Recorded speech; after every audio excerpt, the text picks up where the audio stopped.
বন্ধুরা, ফাল্গুনের রান্নাঘরে আপনাদের সবাইকে স্বাগত জানাই। আবারও চলে এলাম আপনাদের কাছে অন্য এক রেসিপি নিয়ে। আজকে আমি পুঁই শাকের ফুল আর চিংড়ি মাছের শুটকি দিয়ে অসাধারণ স্বাদের এক রেসিপি বানাবো। তো কিভাবে বানাবো প্রথম থেকে শেষ অবধি পুরো ভিডিওটা দেখতে থাকুন আর আমার সাথে থাকুন। আঁচটা তো আমি ধরিয়ে দিয়েছি, উনুনে কড়াইটা বসিয়ে দিচ্ছি।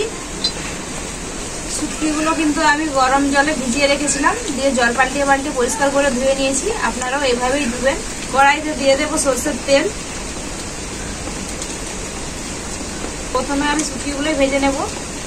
তেলটা খুব ভালোভাবে গরম হয়ে গেছে, তেলের মধ্যে দিয়ে দেবো মাছগুলো।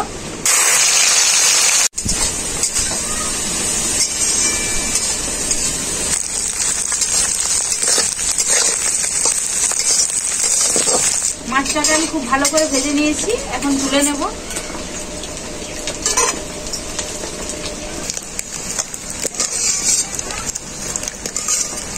কড়াইয়ের মধ্যে আবারও দিয়ে দেবো সরষের তেল। তেলটা খুব ভালোভাবে গরম হয়ে গেছে, তেলের মধ্যে দিয়ে দেবো কেটে রাখা পেঁয়াজ।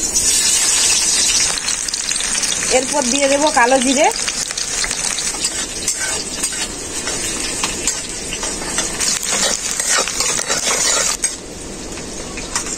পেঁয়াজ আর কালো জিরেটা খুব ভালো করে ভাজা হয়ে গেছে, খুব সুন্দর একটা কালো জিরের গন্ধ বেরিয়েছে। এখন আমি দিয়ে দেবো পুঁই ফুল, আর এর সাথে আছে কিছু সবজি, আলু, মূলো, বেগুন আর গাজর, এগুলো একসাথে দিয়ে দেবো।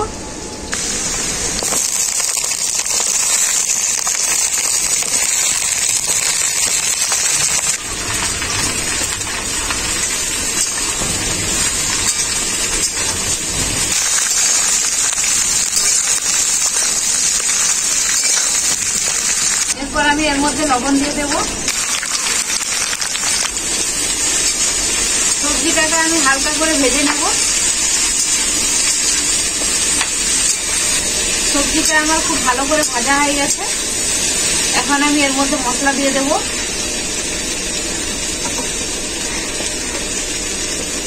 এখানে আছে আদা, জিরে, সরষে আর শুকনো লঙ্কা একসাথে বাটা, হলুদ গুঁড়ো,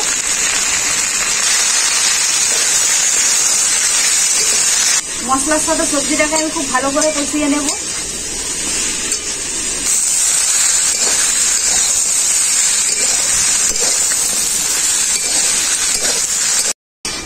সবজিটাকে আমি মশলার সাথে খুব ভালো করে কষিয়ে নিয়েছি। এখন আমি এর মধ্যে পরিমাণ মতো জল দিয়ে দেব।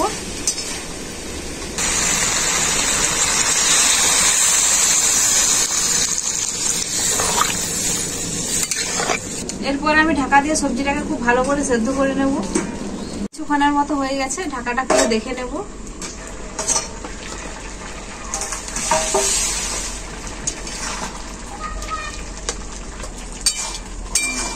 সবজিগুলো খুব ভালোভাবে ফুটে গেছে, ঝোলটাও অনেকটাই শুকিয়ে গেছে। এই সময় আমি ভেজে রাখা মাছগুলো দিয়ে দেব।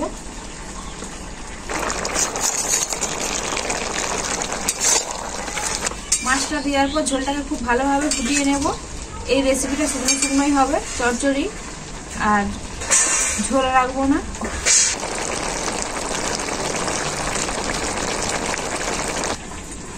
ঝোলটা অনেকটাই শুকিয়ে গেছে, একদম শুকনো শুকনো হয়ে গেছে রেসিপিটা। চিংড়ি মাছ শুটকি দিয়ে পুঁই ফুলের এই রেসিপিটা আমার এখন পুরোপুরিভাবে রেডি। এখন আমি নামিয়ে নেব।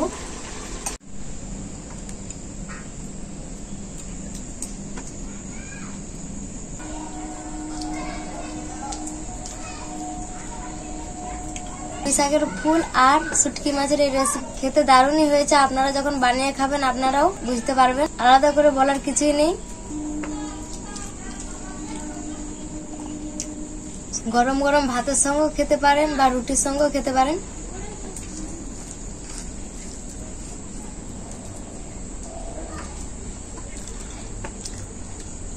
বন্ধুরা, পুঁই ফুল আর শুটকির এই রেসিপিটা আপনারা দেখলেনই তো, আর কতটা সহজই এই রেসিপিটা, খুবই কম সময়ে হয়ে যাবে। তো আপনারা ওইভাবে বাড়িতে বানাবেন, বানিয়ে খেয়েই কমেন্ট করে আমাকে জানাবেন পুঁই ফুল আর শুটকির এই রেসিপিটা কেমন হয়েছে। আর যারা যারা শুটকি খেতে পছন্দ করেন না, এইভাবে একবার বানিয়ে খেয়েই দেখবেন, খেতে খুবই ভালো লাগে। তো ভিডিও ভালো লাগলে লাইক, শেয়ার, সাবস্ক্রাইব অবশ্যই করবেন। প্রত্যেক দিনের মতো আজকেও বলছি, আপনারা ভালো থাকবেন, সুস্থ থাকবেন, নিজেদের খেয়াল রাখবেন। আবার দেখা হবে পরবর্তী ভিডিওতে নতুন কোনো রেসিপি।